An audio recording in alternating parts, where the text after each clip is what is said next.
So today, I'm gonna bring something to you that I already watched. I don't do blind reactions. I think that's like I don't know. People on the internet be lying to y'all. They don't be watching stuff for the first time. I watch something. If I think it's interesting, I'll watch it again with you, and then we'll talk about it.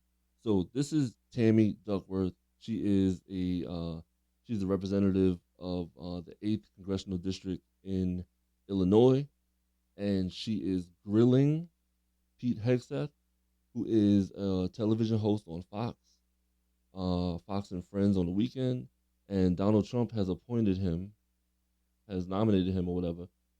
Yeah, has nominated him to be the Secretary of Defense, which is a huge jump from a TV host, right? He was in the military, but he wasn't one of them. On top of that, right, there's a process that has to happen before you can take the position in the cabinet, right? The president nominates you, then it gets submitted to the Senate, and then the Senate committee has hearings, and then the committee votes, and then the full Senate debates and then votes, and then there's a confirmation, and then if they confirm you, then you act in that position. So we're going to listen to uh, what step is this? This is basically the third step, right? So we have some time before he gets voted in and all of that stuff. Hopefully he doesn't make it in, but if he does, I want you always to remember this grilling that she did, and she did an amazing job. So we're gonna listen to this right here. Mr. Hegseth, this hearing is about whether you are qualified to be Secretary of Defense. And one of the qualifications, to answer my colleague's question, is to actually win the votes of every member of this committee and to be confirmed by the United States Senate. Right. And you need to convince us that you're worthy of that vote, because the Right. people of the state of Illinois voted for me to be their senator so that I could cast that vote when it comes to picking who is going to be the next Secretary of Defense. This hearing now seems to be a hearing about whether or not women are qualified to serve in combat, and not about whether or not you are qualified to be Secretary of Defense. And let me just say that the American people need a SecDef who's ready to lead on day one. You are not that person. Our adversaries watch closely during times of transition, and any sense that the Department of Defense that keeps us safe is being steered by someone who's wholly unprepared for the job puts America at risk, and I am not willing to do that. That's important. With that in mind, Mr. Hegseth, I want you to try to explain to the American people, this committee, who have to vote for you, and to our troops who are deployed around the world, why you are qualified to lead the Department of Defense. We already know that you've only led as large as a 200-person organization. We already know that you so badly mangled a budget that after you left, they had to bring in a forensic accountant to figure out what went wrong. Wow. And that the largest budget you ever managed was about $18 billion. You know, that is about 51,560 times fewer, lower than the Department of Defense budget of $825 billion. $16 million is 51,568 times smaller than the defense budget. Damn. Please describe to me, Mr. Hegseth, you talk about DOD passing an audit. Please describe to me a time or an organization when that you led underwent an audit, because you say you're going to hire smarter people than you to run this audit. I'm not asking you to be an accountant. I want you to be able to tell me what kind of guidance will be given to those employees, what will happen if, whether or not you pass that audit. Have you led an audit of any organization, yes or no? I'm glad that she said yes and no, right? And this is not a blind reaction. Again, I don't do no blind reactions. I saw this already. I thought it was dope. I figured that you need to learn it. I'm Board of Education. This is important, right? Have you ever led an audit? Yes or no? Yes or no? She already said this budget is 5,000 some odd times bigger than the biggest audit that you've led. What about this? Have you ever led, well, if you've ever led an audit, it would be about 5,000 some odd times more than what you would have led. But did you lead any audit ever? And it's a yes or no question. They never answer the yes or no question. And that's important for you to pay attention to. Here we go.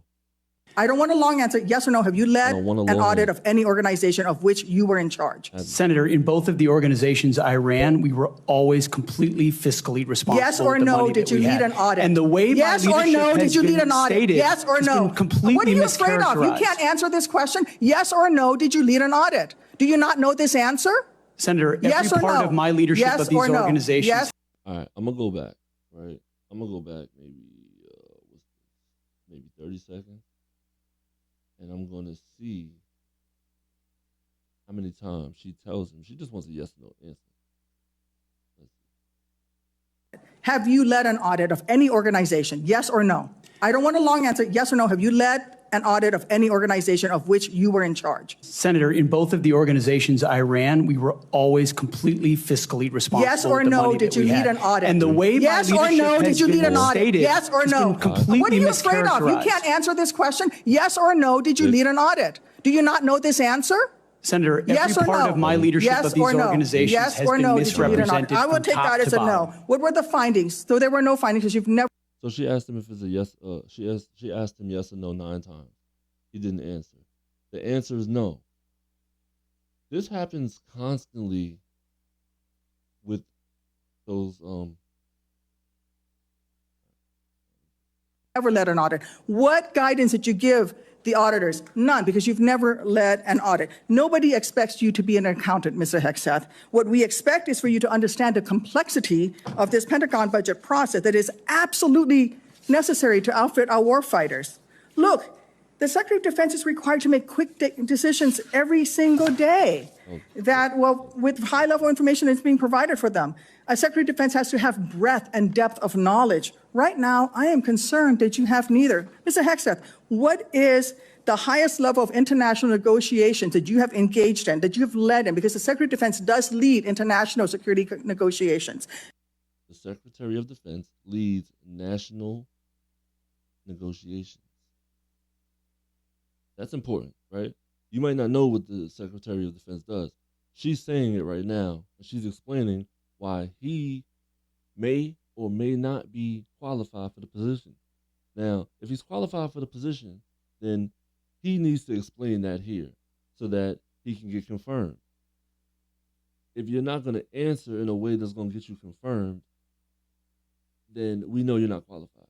This is basically, you're getting grilled to let us know whether you're qualified. It's a job interview. This is a big job interview with the Senate. That's it. Answer the question. You're going back and forth. You're not answering yes or no questions. Like, what's up? Let's go. There are 3 main ones that the Secretary of Defense leads and signs. Can you name at least one of them? Can you name them? Could you repeat the question, Senator? Sure. What is the highest level of international security agreement that you have led? And can you name some that the Secretary of Defense would lead? There's 3 main ones. Do you know? I have not been involved in international security arrangements because I have not been in government other than serving in the military. So my job has been to no. The answer is no. Can you name one of the 3 main ones that the If you're Secretary talking of about Defense defense signs? arrangements, I mean, NATO might be one that you're referring to. Status of Forces Agreement would be one of them. Status of Forces Agreement. I've been a part of teaching about Status of Forces Agreements. But you don't inside remember to Afghanistan. mention it? You're not qualified, Mr. Hegseth. You're not qualified. You talk about repairing our defense industrial complex. You're not qualified to that. You could do acquisition and cross-servicing agreements, which essentially are security agreements. You can't even mention that. You've done none of those. You talked about the Indo-Pacific a little bit, and I'm glad that you mentioned it. Can you name the importance of at least one of the nations in the ASEAN, and what type of agreement we have with at least one of those nations? And how many nations are in ASEAN, by the way? I couldn't tell you the exact amount of nations in that, but I know we have allies in South Korea and Japan and in AUKUS with Australia, trying to work on submarines with them. Mr. Hegseth, none of those countries are in ASEAN. Across. Now, she's kicking some stuff that I don't even know, right? I don't even know what she's talking about right now. But neither does he. And that's the concerning part. That's all that matters right now. It's not that we don't understand, or I don't understand. You might understand. It's not that somebody doesn't understand. It's that he doesn't know what he's talking about. He's naming countries that don't have anything to do with this. It's like if you say, name a country in South America, and you're like, I mean, like Japan, and like, no, I'm asking you specific things. and you're going off the rails. You're naming things that have nothing to do with this. You're taking a guess in a job interview. You're taking a guess in a job interview as the Secretary of Defense nominee. And we need you to know this stuff because this gets publicized for the citizens of America, right? But also, it's out there. It's on the internet. I'm watching it. You're watching it. So other people can watch it from all over the world. So if you're in Russia or you're in China or you're in a nation that we got beef with, then you can watch this too and you can say, yo, if he gets nominated as the Secretary of Defense, we are going to ride on that country. We're riding on America. It's open season on America because this dude don't know nothing. He don't know nothing. Like, I just want to go back to the question. Like, he don't know nothing. Mr. Hegseth, none of those countries. Because but I know we have allies in South Korea and Japan and in AUKUS with Australia, trying to work on submarines with them. Mr. Hegseth, none of those countries are in ASEAN. Across. None of those 3 countries that you've mentioned are in ASEAN. I suggest you do a little homework before you prepare for these types of negotiations. Listen,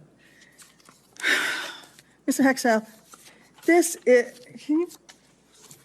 we ask our troops to go into harm's way all the time. We ask them to go into harm's way.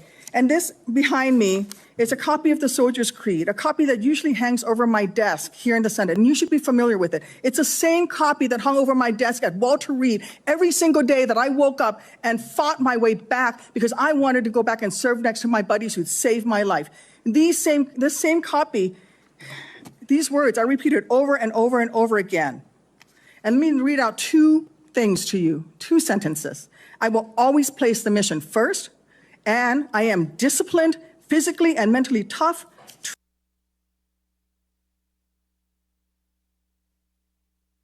All right.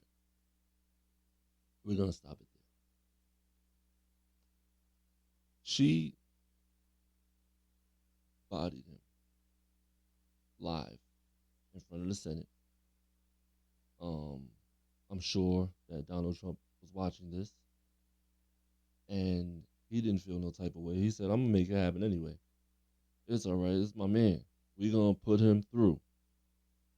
That's not how this works. That's not how this works. There's a process. And she was a soldier. Matter of fact, let me go back. I looked up her military service. She was a helicopter pilot in 2004 in Iraq. Her helicopter was hit by a rocket-propelled grenade, and she lost both of her legs. Oh. Okay, so this is personal to her, right? She lost both of her legs. I'm reading this for the first time. Where'd it go? She lost both of her legs and partial use of her right arm. She became a strong advocate for veteran affairs. So this is serious. Like she's like, yo, I lost both of my legs and partial use of my arm in combat as a helicopter pilot in 2004. I don't want you in charge of the military because that could happen to other people. Yeah, that's wild. That's wild. Oh, shout out to her also. She was not born in America. She was born in Bangkok, Thailand. And her Thai Chinese mother and her American father had a diverse cultural heritage and extensive experience in public service, which means she will be considered DEI. And I appreciate the DEI hire that has more experience and more of an understanding of what needs to be done in this country and for this country than the dude on Fox News that seems to know nothing. I'm bored of education. And this shit was funny. I'm out. But it wasn't. It wasn't funny.